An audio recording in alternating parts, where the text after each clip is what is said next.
이 시간에 함께 하신 여러분들에게 하나님의 놀라운 은혜와 축복이 함께 하시기를 소망합니다. 이 시간 하나님의 깊은 사랑을 경험하는 귀한 축복의 시간이 되시기를 소망합니다. 오늘 말씀은요, 누가복음 12장 22절에서 34절 말씀이에요. 이 말씀은 목숨과 몸을 위하여 염려하지 말라는 그런 말씀이에요. 예수님께서 제자들에게 이 세상적인 물질에 대해서 염려하지 말라는 거예요. 그리고 세 가지 일의 이유를 들어주는 겁니다. 그러니까 공중의 새를 보라는 거예요. 공중의 새를 보면 하나님께서 먹이신다는 거예요. 그러니까 하나님의 백성, 그러니까 저 공중의 새도 먹이시는 하나님께서는 하나님의 백성을 굶겨 죽이지 않는다는 거예요. 먹이신다는 거예요. 축복을 해주신다는 거예요. 그리고 저 들의 꽃과 하찮은 풀을 보라는 거예요. 입히신다는 거예요. 하나님께서 입히시고 돌보신다는 거예요. 그래서 하나님의 백성, 하나님께서 사랑하는 하나님의 백성, 하나님의 품속에서 살아가는 믿음의 백성들을 돌봐주신다는 거예요. 모든 것을 부족한 거 다 채워주신다는 거예요. 그리고 염려는 세상의 것이라는 거예요. 염려는. 그러니까 하나님을 아는 성도는 하나님이 어떤 분이신가 아니까 하나님 앞에 구하고 의뢰하고 하나님 앞에 맡긴다는 거예요. 맡긴다는 거예요. 그래서 염려하지 말라는 거예요. 염려. 사랑하는 성도 여러분, 우리 주님께서 세상의 물질에 욕심부리고 집착하는 것을 내려놓고 그의 나라와 그의 의를 구하라는 거예요. 그러니까 하늘에 소망을 두고 살아가라는 겁니다. 세상에 대해서 너무 욕심부리지 말고 세상 것 너무 움켜잡으려고 애를 쓰지 말고 우리 믿음의 백성들은 하늘을 바라보고 저 천국의 소망을 가지고 살아가라는 거예요. 오늘 이 말씀을 통해서 몇 가지 은혜 받는 귀한 축복의 시간이 되시기를 소망합니다. 먼저 우리는 습관적인 그런 염려와 근심을 경계해야 된다는 겁니다. 오늘 조금 전에도 이야기했듯이 오늘 말씀은 우리 주님께서 제자들에게 세상의 어떤 물질에 대해서는 염려하지 말라는 거예요. 세상의 물질에 대해서는 전지전능하신 하나님, 천지를 창조하신 하나님께서 다 책임져 주신다는 거예요. 그러니까 공중의 새와 들의 꽃과 하찮은 풀도 하나님께서 먹이시고 입히시고 돌봐주시는데 하나님의 백성, 하나님의 택한 백성은 반드시 도와주시고 먹이시고 입히신다는 거예요. 염려하지 말라는 거예요. 그리고 염려하지 마라, 근심하지 마라, 이것이 오늘 본문에서 네 번이나 나오는데 이것은 바로 염려하지 말라는 것을 강조하고 있는 거예요. 그러니까 그렇다고 해가지고 우리 모든 것에 염려하지 말라는 그런 말씀이 아닌 거예요. 우리 인생 살아가면서요, 어느 누구도 그래요. 다 똑같아요. 아무리 자신이 뭐 거룩한 삶을 살아간데도 다 염려, 근심, 걱정하면서 살아가요. 이 세상 끝날 때까지는. 그러니까 이 염려, 근심, 걱정은 천지 창조주 하나님께서 자신의 형상대로 만든 인간에게 준 바로 고유의 기능이라는 겁니다. 그러니까 예수님께서도 십자가를 지시기 하루 전에 겟세마네 동산에서 심히 염려했다고 하시는 거예요. 심히 염려. 그러니까 염려를 온전히 금지시키는 것이 아니라는 겁니다. 근데 여기서 염려하지 말라는 것은 염려하다는 것은 무슨 뜻이냐면 바로 이것은 습관적으로 반복적으로 염려와 근심을 이야기하는 거예요. 그러니까 습관적인 염려, 반복적인 염려는 하지 말라는 거예요. 그러니까 문제는 바로 습관적이고 반복적인 염려가 문제라는 거예요. 그러니까 습관적인 그런 염려를 하는 사람들은 올바른 믿음의 사람이 아니라는 거예요. 그러니까 우리는 어떤 상황 속에도 어떤 문제가 닥쳐와도 우리는 그것에 대해서 이래 반복적으로 또 습관적으로 염려해서는 안 된다는 거예요. 그런 사람이 되어서는 안 된다는 거예요. 그런 사람 예를 들면 바로 이스라엘 백성들, 출애굽 당시의 이스라엘 백성들, 하나님께서는 이스라엘 백성들을 사랑하셔서 그들을 출애굽을 시킵니다. 그러니까 애굽에서 불러내어서 광야로 데리고 나옵니다. 그런데 그 이스라엘 백성들이요, 1세대 이스라엘 백성들의 그 출애굽 1세들이 늘 무엇을 먹을까, 무엇을 마실까, 늘 걱정하는 거예요. 늘 습관적으로 하는 거예요. 반복적으로 하니까. 그러니까 그런 습관적인 염려와 걱정이 결국 의심을 하게 되는 거예요. 하나님에 대해서 의심을 하게 되고, 또 그 의심이 또 하나님에 대한 불신앙으로 열매를 맺게 되는 거예요. 그러니까 이스라엘 백성 1세대 백성들이 그 40년 동안 광야에서 맴돌다가 그 광야에서 다 죽어요. 그런데요, 믿음의 사람 여호수아와 갈렙은 제2 출애굽의 세대, 그러니까 출애굽 당시에 20살 이의 사람들, 20살 아래 사람들하고 또 광야에서 태어난 사람들을 제2세대라고 합니다. 출애굽의 2세대. 그 2세대들을 데리고 어디로 들어가냐면 바로 가나안 땅에 들어가서 하나님께서 허락하신 그 기업을 받아 누리게 된다는 거예요. 이처럼 우리가 연속적으로, 계속적으로, 반복적으로 걱정하고 염려하는 것은 올바른 믿음 생활을 할 수가 없는 거예요. 그러니까 염려와 반복적인 그런 염려는 하나님에 대한 불신의 하나의 또 다른 얼굴이게 되는 거예요. 그래서 그 의심과 불신이 세상의 죄와 또 세상의 불의와 합해서 어떤 문제를 자신이 풀어보려고 하는 그런 경지까지 가게 되는 거예요. 그래서 우리는 어떤 상황 속에서도 우리는 연속적으로 반복적으로 염려를 해서는 안 되는 거예요. 그런 염려는 다 버리고, 연속적으로 반복적으로 하는 염려는 다 버리고, 오직 우리의 모든 것을 알고 계시는 하나님 앞에 의뢰하고 맡겨야 된다는 것입니다. 사랑하는 성도 여러분, 우리 모두 오직 어떤 염려든 무엇이든 우리의 모든 것을 알고 계시는 하나님 앞에 의뢰하고 맡기는 그런 믿음의 백성들이 다 되시기를 소망합니다. 그 다음에 또 무엇이냐면 우리는 염려보다 생각을 하는 사람이 되어야 된다는 겁니다. 우리 성도들은 염려하는 것보다 무엇을 해야 된다? 생각하는 성도가 되어야 된다는 거예요. 오늘 22절, 23절 그리고 25절, 26절은 염려하지 말라고 교훈하고 있는 말씀이에요. 그리고 또 24절, 27절은 까마귀와 백합화를 생각해 보라는 거예요. 그러니까 까마귀와 백합화를 통해서 우리가 염려하지 않아도 되는 것을 하나님께서 교훈하고 있는 거예요. 여러분, 까마귀를 생각해 보시기 바랍니다. 까마귀요, 먹이를 얻기 위해서요 심지 않습니다. 거두지 않습니다. 먹이를 얻기 위해서 골방이나 창고도 두지 않아요.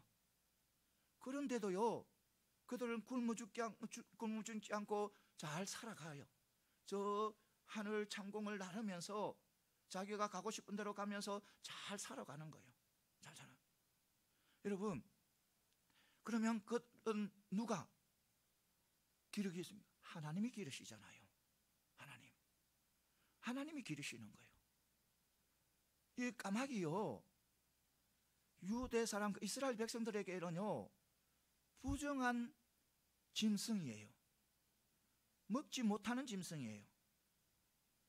먹고 못 먹는 짐승을 나누며 이 까마귀는 먹지 못하는 짐승. 그리고 이스라엘 백성들이 보게 되면요, 그 까마귀를 보게 되면 불쾌하게 느끼는 거예요.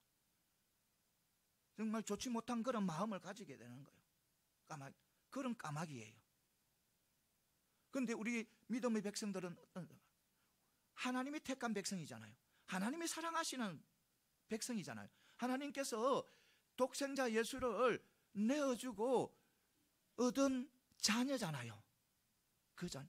그러니까 하나님께서 그 부정한 짐승을 먹이시고 돌보시는데 하나님의 자녀를 안 돌보시는, 그거는 있을 수 없다는 거예요. 돌보신다는 거예요. 짐승도 까마귀도 돌보는데 반드시 우리 하나님께서는 우리 성도님들을 돌보신다는 거예요. 여러분, 백합화 보시기 바랍니다. 백합화. 여러분, 이 백합화는요, 그러니까 옷을 입기 위해서 실을 만들지도 않아요. 실을 짜지도 않습니다. 그런데도요, 이 백합은요, 세상 사람들이 가장 정말 좋은 기술로 가장 아름답게 만든 옷보다 더 아름다운 옷을 입고 있다는 겁니다. 이 옷은 누가 입힌 것입니까? 하나님이 입히신 거잖아요. 하나님께서 입혀주신 거예요. 이 꽃 백합화요, 피었다가 얼마 안 있으며 시들어버리는 식물이에요. 그런 식물에도 하나님께서는 입히시고 돌보시는데, 하나님이 사랑하는 자녀 입히시고 돌보시는 것은 당연하시다는 겁니다. 필요한 것 채워주는 것 당연하시다는 겁니다. 이것을 분명히 믿으시기 바랍니다. 그러니까 이 까마귀와 백합화를 깊이 생각해 보면 우리는 염려를 넘어갈 수가 있는 거예요. 염려를 이겨나갈 수가 있는 거예요. 사랑하는 성도 여러분, 이것을 분명히 믿고 나가는 저와 여러분들이 다 되시기를 소망합니다. 사랑하는 성도 여러분, 우리는 까마귀를 보면서 또 백합화를 보면서 우리는 어떤 문제도 염려하지 않고 살아가는 저와 여러분들이 다 되시기를 소망합니다. 그리고 대개 이래 문제가 닥치게 되면 이 사람들은, 믿음이 없는 사람들은 염려만 하는 거예요. 믿음이 없는 사람들은 그 문제가 나타난 그 문제에 대해서 그 문제만 바라보고 또 그 문제의 결과가 어떻게 될까 그 염려만 하는 거예요. 생각은 하지 못하는 거예요. 그러니까 염려는 바른 생각을 하지 못하도록 마비시키는 것이 바로 염려예요. 그러나 어떤 문제가 닥쳐오더라도 우리는 염려해서는 안 되고 우리는 생각을 할 수 있어야 된다는 겁니다. 어떤 문제가 나의 앞에 닥쳐와도 그 문제를 넘어서, 그 문제의 범위를 넘어서 우리는 생각할 수가 있어야 되는 거예요. 그 문제 속에 역사하시는 하나님, 그 문제 너머로서 하나님께서 역사하시는 그 하나님, 그 축복 생각할 수 있어야 된다는 거예요. 하나님은 어떤 분이시고, 하나님은 또 우리는 또 하나님께 어떤 존재이며, 그리고 하나님께서 이 문제 때는 어떻게 생각하고 어떻게 해나갈 것, 어떻게 풀어나갈 것인지, 하나님이라면 지금 이 상황을 어떻게 해나갈지 생각할 수 있어야 된다는 겁니다. 그렇게 해나가게 되면 지금 우리에게 닥쳐있는 이 문제는 그렇게 심각한 문제가 아니다는 겁니다. 지금까지 하나님께서 돌봐오신 그 사랑을 생각해 보면, 나를 어떻게 지금까지 돌봐오고 나를 어떻게까지 지금까지 지켜주신 그것을 생각해 보면 지금 문제는 그렇게 심각한 그런 문제가 아니에요. 절망적인 그런 문제가 아니라는 겁니다.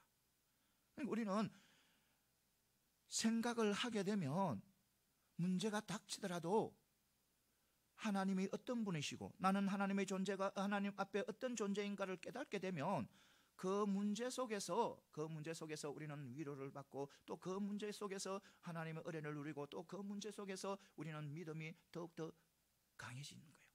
이것을 반드시 믿고 나가는 저와 여러분들이 다 되시기를 소망합니다. 우리는 문제 속에서도 은혜를 찾고, 문제 속에서도 정말 하나님의 능력을 찾고, 문제 속에서도 하나님을 찾는 그런 믿음의 백성들이 다 되시기를 소망합니다. 그래요. 우리는 하나님의 자녀예요. 하나님의 자녀이기 때문에 언제나 그 문제가 닥쳐오더라도 우리는 거기에 넘어져서는 안 되는 거예요. 염려해서는 안 되는 거예요. 염려하지 마시고 언제나 우리는 그 모든 것을 이겨나가는 그런 믿음의 백성들이 다 되시기를 소망합니다. 그 다음에 또 뭐냐면, 염려는 무익할 뿌리 나는 겁니다.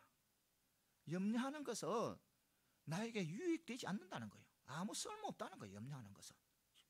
그러니까 25절에 보면 주님은 너희 중에 누가 염려함으로 그 길을 한 자라도 더 할 수 있느냐 라고 이런 묻습니다. 그리고 26절에서도 그런즉 가장 작은 일도 하지 못하면서 어찌 그 다른 일들을 염려하느냐고 이렇게 말씀하고 있습니다. 이 두 말씀은 염려는 무익하다는 것을 강조하고 있는 것입니다. 그러니까 실제로 우리는 연약합니다. 어떤 것을 염려해도 그것을 낫게 할 수 없는, 그것을 바르게 할 수 없는 그런 우리는 무익한 존재. 주님께서 우리에게 무익하다고 말씀한 것처럼 우리가 아무리 염려하고 또 염려해도 키를 한 자로 더 크게 할 수는 없다는 거예요. 근데 이 보면 학자들은 그 키를 때로는 이래 신장이라고 생각하고, 또 어떤 학자들은 그 키를 갖다가 생명이라고도 말씀합니다. 그러나 그것이 뭐 신장이든 키든 그러니까 신장이든 생명이든 상관없이 우리가 아무리 염려 또 염려하고 또 염려해도 그 신장을 1cm도 크게 하지도 못한다는 겁니다. 그리고 생명을 더 길게 하지도 못한다는 거예요. 그는 연약한 존재라는 겁니다. 이것을 우리는 분명히 아시고 나아가는 저와 여러분들이 다 되시기를 소망합니다. 그러면 우리 염려가 나쁜 점은, 우리에게 염려가 나쁜 점은, 이 염려는 하나님의 불신에 대한 이런 다른 그런 모습이라는 겁니다. 다른 모습. 그래서 우리가 염려하게 되면 하나님의 그 선하심과 하나님의 전지전능하신 하나님을 믿지 못하는 거예요. 그래서 우리가 문제가 생기면 내 혼자 안고 고민하고 막 걱정하고 염려하는 거예요. 그러니까 염려는 그건 나쁜 거라는 겁니다. 그리고 또 우리가 염려는 또 우리에게 바른 삶을 살지 못하고 또 우리의 마음을 아프게 하는 거예요. 그러니까 염려는 또 건강을 해치는 것이 바로 염려예요. 이거 분명히 우리는 알아야 되는 겁니다. 우리가 염려한다고 해서 삶은 나아지는 것이 아니고, 또 어떤 상황이 변화되는 것도 아닙니다. 아니고 또 모든 것이 회복되는 것도 아니에요. 오직 염려는 나의 마음을 아프게 하고 내 건강을 해치게 되는 거예요. 이것을 우리는 분명히 믿고 나가는 저와 여러분들이 되시기를 소망합니다. 우리 농경시대부터 현대시대까지 왔잖아요. 현대시대까지 왔는데 많은 문명화되고 도시화되어 왔잖아요. 그러므로 통해서 사회가 너무너무 복잡해졌잖아요. 그 사회가 복잡해짐으로 통해서 문제는 더욱더 많아지잖아요. 복잡해지잖아요. 그 문제가 더욱더 많아짐으로 통해서 또 염려도 더욱더 많아지잖아요. 그러니까 우리 염려의 공장처럼 우리 현대인들은 마음속에 늘 염려를 발산하고 있는 거예요. 염려를 생산하고 있는 거예요. 여러분, 우리가 이런 염려를 계속 하게 되면 우리는 그런 믿음의, 하나님 앞에 아름답지 못한 그런 믿음의 백성이 되는 거예요. 그러니까 우리는 어떤 상황 속에서도 우리는 염려를 끊어야 되는 거예요. 염려를 끊어내야 되는 거예요. 어떤 문제만 생기면 염려가 또 다시 와서 연속적으로 또 반복적으로 습관적으로 하는 그 염려, 우리는 끊어내야 되는 거예요. 염려를 끊어낼 때 우리는 하나님 앞에 올바른 우리의 삶을 올려드릴 수가 있는 거예요. 이것을 분명히 믿으시고, 어떤 상황 속에서도 우리는 염려를 무익하다고 생각하시고, 유익할 수가 없는 거예요. 염려는 어떤 상황에서도 우리는 유익할 수, 아무리 내가 염려하고 또 하고 해도 그 문제를 더 낫게 하지는 못하는 거예요. 그렇기 때문에 우리는 어떤 상황 속에서도 우리는 염려의 고질병을 제거해야 된다는 거예요. 이겨나가야 된다는 거예요. 이것을 반드시 믿으시고, 사랑하는 성도 여러분, 우리는 세상에서 살아가잖아요. 이 세상은 누가 공중권세를 잡았어요? 사단이 잡았잖아요. 사단이 잡았기 때문에 우리를 정말 염려 없이 살아가도록 가만히 안 둬요. 이 사단이 또 쑤시고 염려 없이 가도록 내버두지 않은 거예요. 그런데 우리는 누가 계십니까? 전지전능하신 하나님, 모든 것을 다 하실 수 있는 하나님, 한마디로 그 사단 마귀를 옥에 가둘 수 있는 그런 능력의 하나님, 그런 하나님이 우리의 하나님이시에요.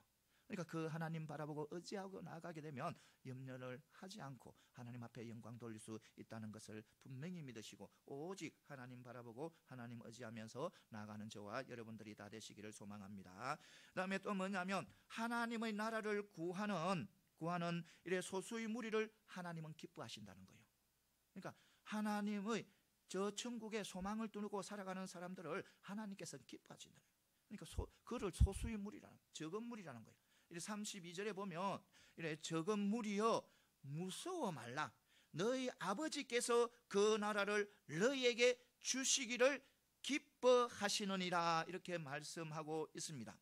여기에서 우리가 알아야 할 것은 바로 하나님 나라를 구하는 백성들, 그러니까 천국의 백성들의 소수라고 이야기하는 거예요. 그러니까 소수에 속한 자들이라고 이야기하는 거예요. 그러니까 소수에 속하는 사람이기 때문에 때로는 불안할 수도 있고 두려움을 가질 수도 있어요. 대개 사람들은 다수의 자기가 속해 있을 때 안정감을 느껴요. 안정감, 그러니까 불안함을 안 느끼는 거예요. 다수에 속해 있을 때 자신의 생각이 내 주위에 있는 많은 사람들과, 다수의 사람들과 비슷할 때는 내 생각이 옳구나, 바르구나, 이렇게 생각해요. 그러니까 내 결정이 내 주위에 있는 다수 사람들과 결정이 일치할 때는 내 결정이 맞구나, 내 결정이 확실하구나, 이래 느껴요. 그런데 이래 소수에 속하는 사람들은, 강한 마음을 묵지 않고는 불안을 느끼는 거예요. 내가 틀린 거 아닐까? 내가 잘못된 거 아닐까? 내가 실수 아닐까? 이 소수에 속하는 사람들은 그런 것을 느끼게 되는 거예요. 그러니까 소수에 속하는 사람들은 다수의 공동체에 또 소외감을 느낄 수도 있다는 것입니다. 이것을 반드시 믿고 나가는 저와 여러분들이 되시기를 소망합니다. 그렇기 때문에 이런 점에서 우리 천국의 백성들 역시 마찬가지라는 거예요. 왜냐하면 조금 전에 소수에 속한다 했으니까. 그러니까 우리 천국의 백성들도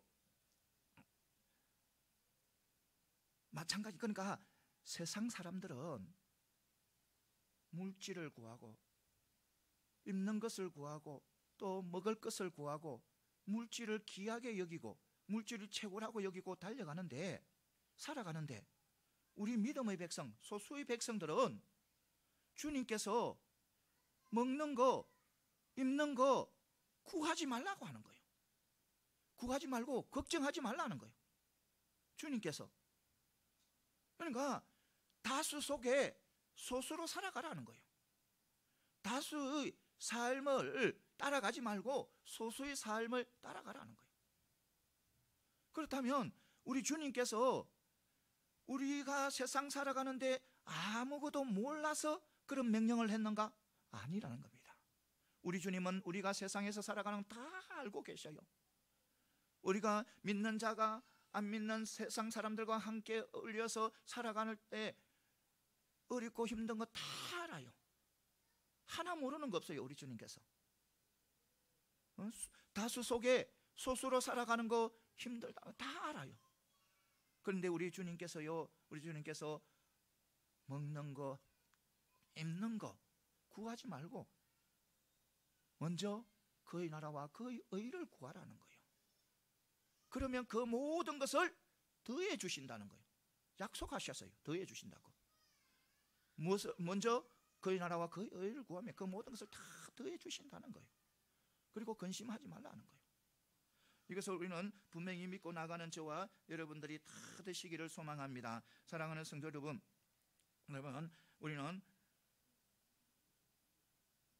그러나 우리는 이 명령이 우리 주님께서 하신 이 명령을 우리는 지키고 나아가야 되는 거예요. 어떤 상황에서도 우리는 염려하지 말고, 또 우리는 또 물질에 대해서 너무 욕심 부리지 말고 오직 뭐만 그 나라와 그 의를 구하며 나가야 된다는 겁니다. 그것이 우리의 주님 앞에의 참 모습이라는 것입니다. 이것을 반드시 믿고 나가는 저와 여러분들이 다 되시기를 소망합니다. 그러니까 우리 또 주님께서는 더 나아가서 또 주님께서는 말씀하시기를 우리 하나님 나라를 구하는 소수 너희들을 하나님께서 그의 나라를 주기를 기뻐하신다는 거예요. 그러니까 우리가 다수 속에 소수로 살아가지만 하나님께서 우리를 기뻐하신다는 거예요. 우리를 사랑하신다는 거예요. 사랑. 그러니까 이것은 우리가 세상 살아가면서 얼마나 우리에게 소망이 되고 희망이 되고 용기가 되는 말씀이에요. 그러니까 우리 하나님께서, 우리 주님께서 우리를 지키시고 보호하시고 또 우리를 미래를 약속하신 그 말씀이 얼마나 귀한 말씀이에요. 우리를 축복해 주시, 염려하지 말라, 더해 주신다. 이거 얼마나 축복의 말씀이에요. 사랑하는 성도 여러분, 우리는 언제나 그 말씀을 굳게 믿고 우리는 세상에서 살아가잖아요. 세상에서 살아가면서 우리의 세상의 삶 속에서 하나님의 자녀라는 것, 하나님의 백성이라는 그 정체성을 절대로 잊으면 안 되는 거예요. 정체성을 잊지 마시고 언제나 나는 하나님의 자녀, 하나님의 백성, 어떤 상황에서도 하나님이 지켜주시는 하나님의 백성이라는 것을 굳게 믿고 당당하게 정말 힘있게 능력있게 살아가는 저와 여러분들이 다 되시기를 소망합니다. 그 다음에 또 뭐냐면 구제야말로 가장 확실한 저축이라는 거예요. 구제하는 것이 가장 확실한 저축이라는 겁니다. 오늘 33절에 보면 물질에 대해서 염려치 말라 하시고 우선적으로 하나님 나라를 구하도록 명하신 주님께서는 이제 물질을 또 선하고 가장 선하고 유용하게 쓸 수 있는 방법을 가르쳐 주고 있는 거예요. 그 가진 소유를 팔아 구제하라 하고 말씀하고 있어요. 일반 사람들은 이 가난한 사람들을 구제하는 것을 소비라고 생각해요. 소비. 그러니까 구제가 이래 다른 어떤 것보다는 가치 있는 그런 일이지만 자기 호주머니에서 나오기 때문에 대부분 사람들은 이것을 소비라고 하는 거예요. 그래서 구제할 때도 자기가 가지고 있는 여유분을 가지고 생활 그 형편에 맞춰서 경제적으로 구제를 하는 거예요. 경제적으로. 그러니까 자기가 생각해서 힘이 붙이면 안 하는 거예요. 경제적인 여유가 있고 경제적으로 될 때 그 구제를 하는 거예요. 그러니까 주님께서 너희 소유를 팔아서 구제하라, 이 말은 너무너무 부담스러운 거예요. 우리 성도님들도 다 그래요. 성도님들도 자기 형편에 맞추어서 자, 경제적으로 구제하는데 주님께서 너 소유를 팔아서 구제하라 이러니까 너무 부담스러운 거예요. 너무너무 부담스러워.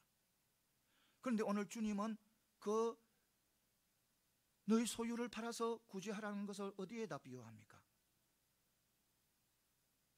낡지 않는 자루를 뭐 하는 것,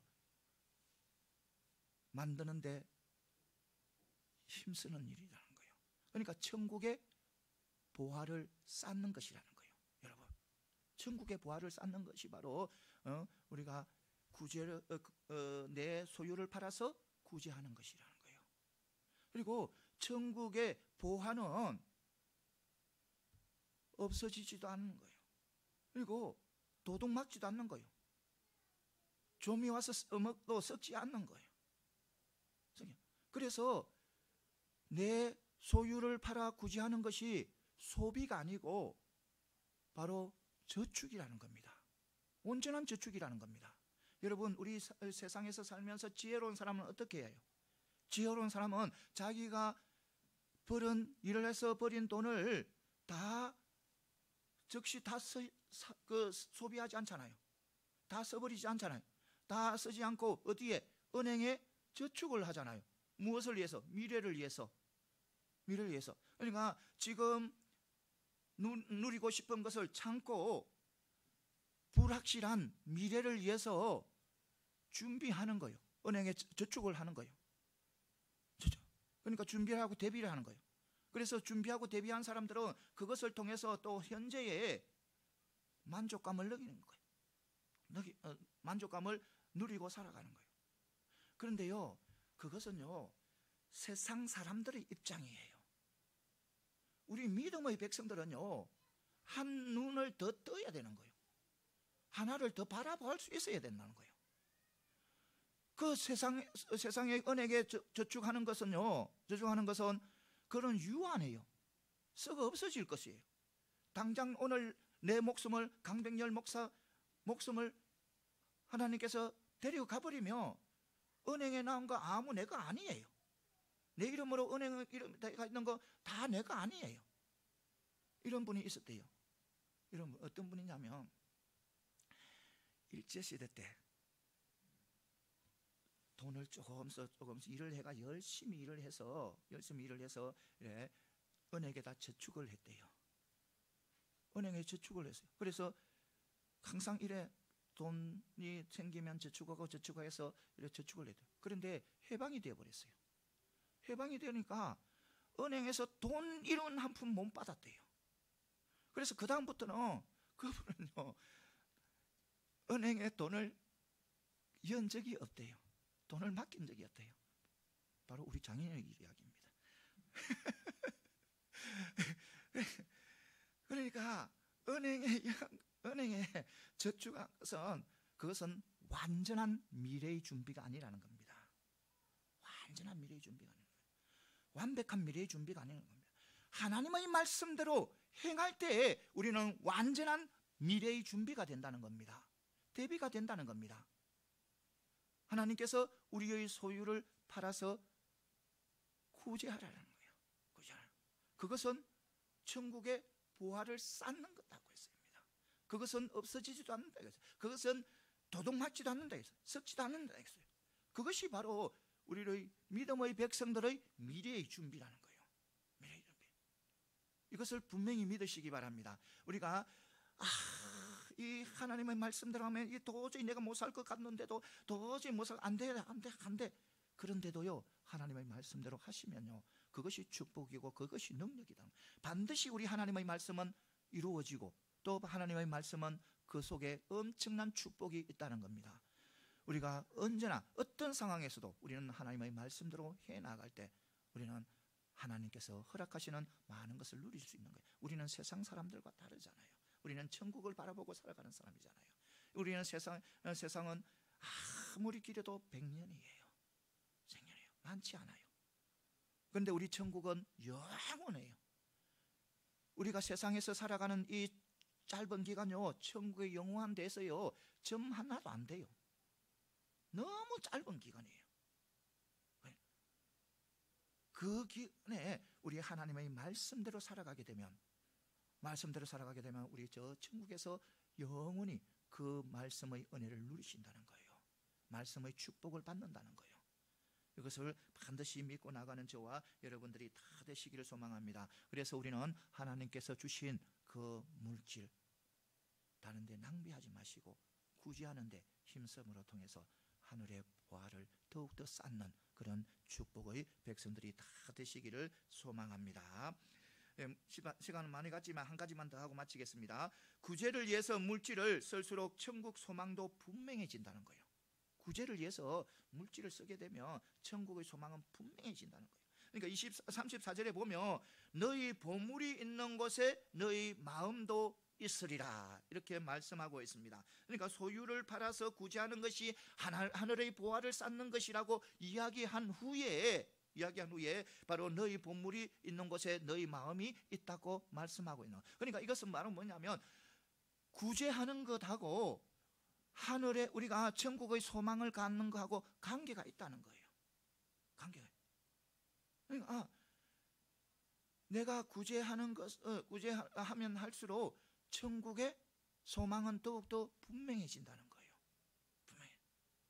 이것을 분명히 믿고 나가는 저와 여러분들이 다 되시기를 소망합니다. 어떤 상황 속에도 우리가 구제에 힘쓰면 힘쓸수록 천국에 대한 소망은 분명해진다는 것을 분명히 믿고 나가는 저와 여러분들이 다 되시기를 소망합니다. 자, 우리는 보면 재물은요, 우리 인간들의 마음을 끄는 그런 신비한 힘이 있어요.